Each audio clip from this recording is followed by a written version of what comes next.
Harriet Jacobs was born into slavery in 1813.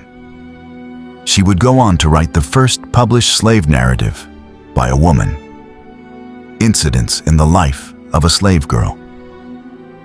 But her voice, like that of so many enslaved women, would be filtered through white editorial control, published under a false name, and dismissed for decades by scholars because they refused to believe the testimony of a black woman. Harriet Jacobs was not just a slave. She was a prey.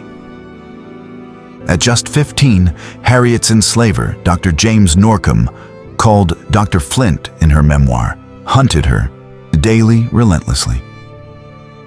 He claimed her not only as labor, but as flesh. She was not permitted innocence, nor privacy, nor dignity. His every word, his every breath around her was a violation. He whispered threats into her ears in the darkness. He constructed a cottage for her, not for shelter, but as a private chamber of abuse. And when she resisted, when she dared to have a mind of her own, he retaliated not just against her, but against her children. He reminded her always that she was his property, and like any object, she was expected to submit. "You are mine," he told her, "and you must do as I bid." But Harriet Jacobs' soul revolted. She dreamed of freedom, not only for herself, but for her children. So she made the unimaginable decision to disappear. First, she hid in the wild, tangled woods of the South, where snakes and insects were kinder companions than white men with law and lash in their hands. Her family, especially her brave Uncle Philip, moved her secretly, always one step ahead of the enslaver's wrath. At last, they found her a hiding place. In the attic, a crawl space at her grandmother's house. The space was 9 feet long, 7 feet wide, and just 3 feet at its highest point.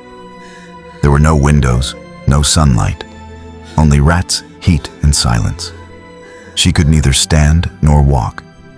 Her limbs ached, her body weakened, her teeth rotted, her mind screamed, but she endured. Through a tiny peephole carved into the floorboards, Harriet watched her children grow.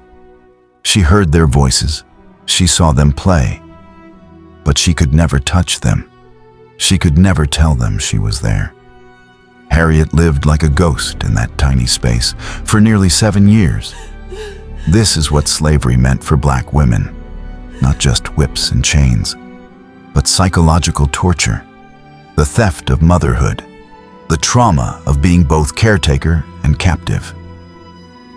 The world often speaks of the peculiar institution, but what could be more grotesque than a system where a woman must choose voluntary imprisonment over the constant threat of rape? Harriet Jacobs finally escaped to the north, but even then, her freedom was precarious. The fugitive slave law meant she could be snatched back at any time. Her book, Incidents in the Life of a Slave Girl, was published in 1861. But white publishers doubted its truth. Her pain, her words, were deemed too graphic, too sexual, too raw. Because of racism, her story had to be framed, softened, authenticated by a white abolitionist woman, Lydia Maria Child. Even in freedom, Harriet Jacobs could not speak fully for herself. The world did not believe black women, even till this day, and she was not alone. Millions of enslaved black women suffered the dual yoke of race and gender. Raped, sold away from their babies, forced to nurse the children of the very people who owned them. Their bodies were breeding grounds for future profit. Their wombs were auction blocks. Their scars were carved not only into their backs, but into this nation's memory. Harriet Jacobs survived, but not all did. And even those who lived left pieces of themselves behind, in the shadows, in the soil, in the stories we were too afraid to hear. This is not just history, it is the truth, and we must tell it exactly as it was.